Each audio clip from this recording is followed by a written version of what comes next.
Qu'est-ce qu'on fait là? Ben voilà, on est au théâtre du gymnase pour mon spectacle ce soir à 21h30. Donc je suis hyper content et hyper fier bien sûr parce qu'on a commencé petit, maintenant on grandit petit à petit et je suis hyper fier. Il y a des gens qui s'incrustent, tu sais, ils veulent passer à la télévision, tu les vois derrière. Donc on attend ce soir 600 personnes et Inch'Allah on va passer une bonne soirée, ce sera la Dahka, il y aura beaucoup de people ce soir. Il y a une première partie, une jeune demoiselle qui chante super bien et j'espère que vous aurez l'occasion de la découvrir, elle s'appelle Shiraz. Et c'est mon spectacle ce soir 21h30 théâtre du gymnase Grand Boulevard. Ça fait des mois et des mois que j'attends de le voir son spectacle. Mohamed, on te kiffe, continue, c'est nickel. Viens voir Mohamed, le Suédois. On attend son spectacle depuis des semaines et des semaines. On a réussi à avoir un billet et je le kiffe. Il nous fait toujours autant rire. On est très, on va dire, impatiente d'être au spectacle. Quoi te dire à partir au top?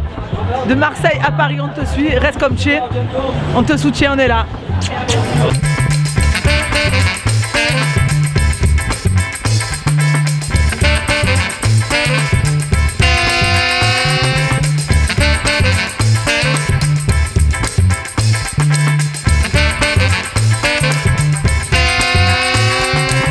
Par exemple 2017, j'ai honte d'être arabe.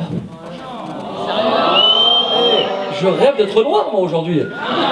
Dans 2006 tout, Barack Obama, Maître Gibbs, les mecs qui sont au maximum. Nous on a qui? Les frères Kouachi, les frères Abdeslam. Ça en plus on dirait des noms de boucherie le truc, tu vois ou pas? C'est qu'un arabe quand il arrive au maximum de sa carrière, l'arabe qui est au fond de lui refait surface à un moment donné.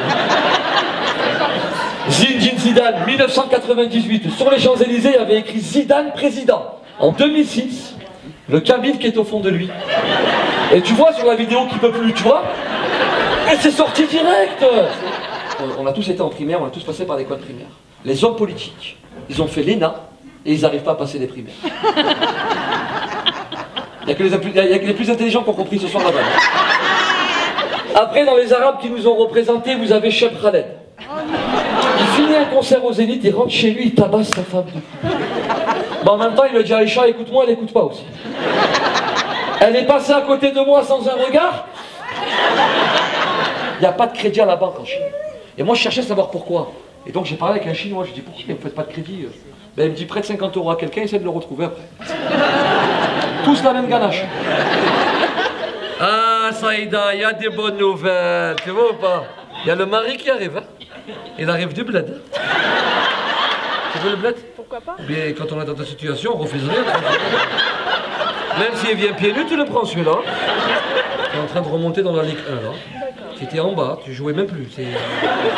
Alors tu vas avoir le mari, la voiture, les enfants. Tu vas en avoir 3. 3 garçons et 4 filles.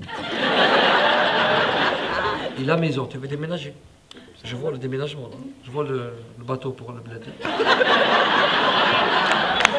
Au mariage de mon meilleur ami s'est marié un vendredi, il a fait un mariage à 40 000 €. Je trouve ça exagéré, un mariage à 40 000 €. Et il m'a dit lundi, viens me chercher, amène-moi à l'aéroport, j'irai avec ma femme au voyage de noces. Je suis arrivé le lundi en bas de chez lui, je dis Kamel, elle est où ta femme? Il m'a dit non, c'est fini. 2 jours de mariage 2014, en France, j'ai lu ça dans Le Point. 54% des gens qui ont divorcé en France, c'est à cause des réseaux sociaux. Attention, le mec il est chez lui, j'aime, sa femme elle rentre, elle aime plus. Ça a été une fierté pour moi le fait qu'on m'appelle pour que j'aille jouer mon spectacle en Algérie. Mais le truc c'est que c'est pas moi qu'on a appelé, on a appelé mon manager qui s'appelle Christophe. Et Christophe d'Algérie. Alors il m'appelle, il me dit oui Momo, on m'a proposé à Alger un spectacle. On a pris la compagnie nationale qui s'appelle Air Algérie, compagnie qui a été élue la plus en retard au monde. Et je croise une amie à moi, une hôtesse de l'air d'Air France, elle me dit ça va, tu vas bien? Je dis ouais et toi? Elle me dit où tu vas? Je dis bah, écoute, je vais jouer mon spectacle en Algérie. Je dis toi tu vas où? Elle me dit moi je fais Paris, New York, Paris. Elle est partie. Elle est revenue. J'étais encore à l'aéroport avec mon bagage comme ça. Quand vous prenez l'avion, il y a souvent un bus qui vient vous chercher, qui vous ramène jusque devant l'avion. Vous voyez de quoi je parle? Il y avait un vieux Algérien, il ne voulait pas rentrer dans le bus. Il m'a regardé, il m'a dit tu crois que j'ai payé 400 € pour aller en Algérie en bus? Hein? Momo, super le spectacle. Ne change pas, reste comme tu es. C'est un spectacle inoubliable et je reviendrai, c'est sûr. C'est-à-dire le spectacle c'était bien. J'avais découvert au fait Mohamed le Suédois et ça fait plaisir. Très très bien. Toulouse, hein? Non, toi Toulouse, moi du 91, mais fin fond du 91, côté du 45. Et franchement, garde la pêche, continue comme ça, t'as du soutien, on est là. Et tahia à l'Algérie, frère.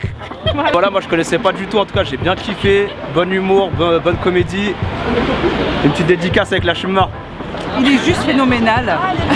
Il improvise mais d'une façon juste inimaginable. Il nous a tellement fait rire que je ressors avec la voix cassée. Voilà. Moi personnellement je le connaissais pas du tout. Franchement j'ai rigolé du début jusqu'à la fin. C'était pas vulgaire, c'était frais, c'était innovant, c'était super. Et ça changeait des autres comiques qu'on a l'habitude de voir et c'était génial. Franchement faut venir le découvrir, il est super. Merci Momo, merci. Que Dieu te garde frérot. Je te fais plein de bisous. Fais-nous kiffer, c'est ça la France. Vive la France, vive l'Algérie. Franchement le spectacle j'ai vraiment kiffé. Même si je suis pas arabe, hein, j'ai vraiment kiffé.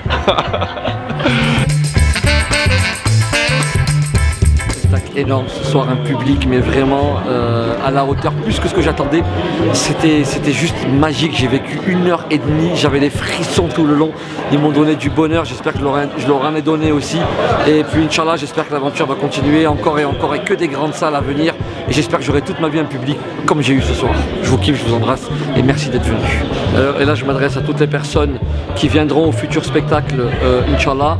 Si jamais vous ne rigolez pas, vous êtes remboursé par la sécurité sociale. Prenez vos cartes vitales.